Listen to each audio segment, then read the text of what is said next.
देखिए 2 साल हो गए ईडी के इन्वेस्टिगेशन को और एक चवन्नी हमारे किसी नेता के यहाँ से नहीं मिली। ये मैंने प्रेस वार्ता में भी कहा, when it is a game of when politics becomes a game of perception and not policy, everyone loses. तो ये नकारात्मक राजनीति भाजपा करती है। कल भी उन्होंने विभव कुमार जी जो हमारे पीएस हैं माननीय मुख्यमंत्री अरविंद केजरीवाल जी के, और एनडी गुप्ता जी जो हमारी पार्टी के ट्रेजरार हैं और सांसद है राज्यसभा के, उनके यहाँ 16-16, 18-18 घंटे सो कॉल्ड रेड करी। ना कोई छानबीन की, ना कोई पूछताछ की, सिर्फ 2 ईमेल का डंप और 3 फोन लेकर चले गए। ये तक नहीं बताया कि किस केस के तहत ये छानबीन हो रही है। तो ये बेहद गलत है और जनता इसका जवाब देगी। चले जाएगा, पहले आपका चला गया, शिवसेना का चला गया, एनसीपी का चला। देखिए, ये कोई न्याय की बात नहीं है, ये कोई कानून की बात नहीं है।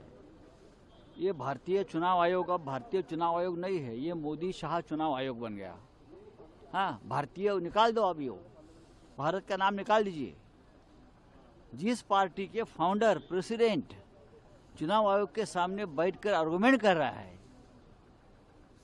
उनको नहीं। और जिस तरह भाजपा सरकार लगातार किसानों के विरुद्ध काम कर रही है, इस बार आपने बजट में भी देखा कि कोई भी एमएसपी का जिक्र नहीं है, और किस तरह हमारी रेसलर जो बहनें थी उनका अपमान हुआ है भाजपा सरकार द्वारा।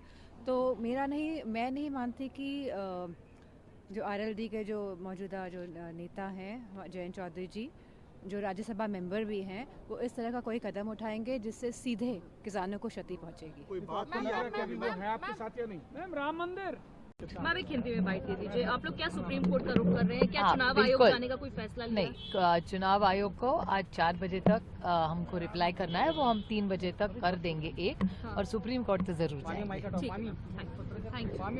मैम, नेम और सिंबल को लेकर की क्या डिसीजन कुछ बन पाया? We have not made any decision.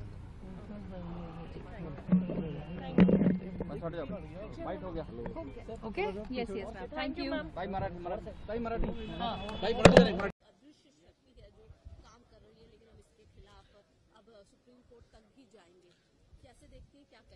उस शक्ति के साथ साथ ऐसा माहौल बनाया हुआ है पूरे देश में, पैसा फेंक तमाशा देख। जो पब्लिक मनी का दुरुपयोग हो रहा है, इंसानों की जो एमएलएज और एमपीज बनकर आते हैं उनकी खरीद फरोख्त हो रही है और पूरा स्टैंप ऑफ अप्रूवल केंद्र से आ रहा है, वो देश के सामने अब स्पष्ट होता जा रहा है। तो ये लड़ाई लंबी है, ये लड़ाई संविधान की है।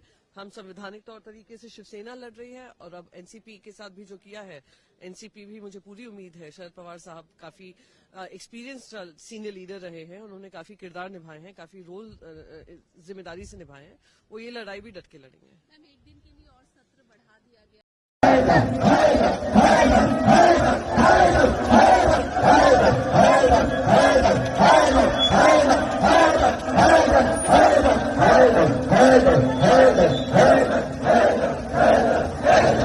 मिलाद नबी का जुलूस याद आ गया, 12 रबीउल अव्वल शरीफ याद आ गया। दीवाने झूम के क्या कह रहे थे? सरकार की आमद, सरकार की आमद, सरकार की आमद, सरकार की आमद। जिंदगी का भरोसा नहीं, पता नहीं रबीउल अव्वल हमें मिले ना मिले।